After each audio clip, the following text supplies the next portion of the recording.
Hey guys, അപ്പോൾ Sunday ആയതുകൊണ്ട് അത്യാവശ്യം നല്ല തിരക്കുണ്ടാവുമെന്ന് വിചാരിച്ചു. ഞങ്ങൾ ടൂ വീലർ എടുത്തിട്ടാട്ടോ പുറത്തേക്ക് പോകുന്നത്. അപ്പോൾ നേരെ തന്നെ പോയിട്ട് ഒരു ചായ കുടിച്ചു. ചായൻ്റെ കൂടെ സോസേജ് റോളും ഉണ്ടായിരുന്നു കേട്ടോ. അതൊക്കെ കഴിച്ചിട്ട് ഞങ്ങൾ അടുത്തത് പോയത് നമ്മളെ സ്വന്തം ബട്ട്റോഡ് ബീച്ചിലേക്കാണ്. പണ്ട് എൻ്റെ അബീൻ്റെ സ്ഥിരം ഒരു സ്പോട്ടായിരുന്നു കേട്ടോ ഇത്, കല്യാണത്തിന് മുന്നേ. അങ്ങനെ ബട്ട്റോഡ് ബീച്ചിൽ പോയത് തന്നെ തിരക്കുണ്ടാവില്ല എന്ന് വിചാരിച്ചിട്ടാണ്. പക്ഷെ അവിടെ അത്യാവശ്യം നല്ല തിരക്കുണ്ടായിരുന്നു. പണ്ട് ബീച്ചിലൊക്കെ ഈ ഒരു സമയത്ത് വരുമ്പോൾ വെള്ളത്തിൽ ഇറങ്ങാലോ എന്നില്ല ഭയങ്കര എക്സൈറ്റ്മെന്റ് ഉണ്ടായിരുന്നു കേട്ടോ. പക്ഷെ ഇപ്പം വലുതായതിനു ശേഷം അതൊക്കെ കുറച്ച് കുറഞ്ഞു. ഈ പ്രാവശ്യം ബീച്ചിൽ വന്നപ്പോൾ ഒന്ന് കടലിലൊക്കെ ഇറങ്ങി കളിക്കണം എന്ന് തോന്നി.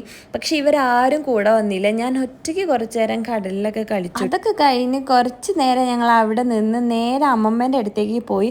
അവിടെ ഇരുന്ന് എല്ലാവരും കൂടി കുറേ നേരം ഇരുന്ന് സംസാരിച്ചു. ഭക്ഷണമൊക്കെ കഴിച്ചിട്ട് ഞങ്ങൾ നേരെ പോയത് വീട്ടിലേക്കാട്ടോ. വീട്ടിൽ പോയി വെറുതെ ഇരുന്ന് അപ്പോൾ ഒരു റീൽസ് എടുത്താലോ എന്ന് ആലോചിച്ച് അങ്ങനെ ഒരു കുഞ്ഞൊരു റീൽസൊക്കെ എടുത്ത് ഫുൾ കോമഡി ആയിരുന്നു കേട്ടോ ആ റീൽസ്.